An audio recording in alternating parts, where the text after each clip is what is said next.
إنما التوبة على الله للذين يعملون السوء بجهالة ثم يتوبون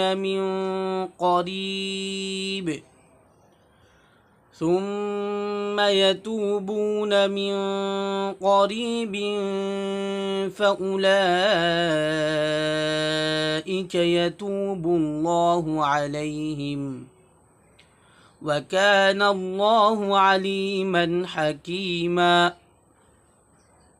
আল্লাহ তাআলা বলেন, নিশ্চয় যারা অজ্ঞতাবশত মন্দ কাজ করে এরপর খুব শীঘ্রই তওবা করে, এরা তারা যাদের তওবা আল্লাহ কবুল করেন, আর আল্লাহ হচ্ছেন মহাজ্ঞানী মহাবিজ্ঞানী।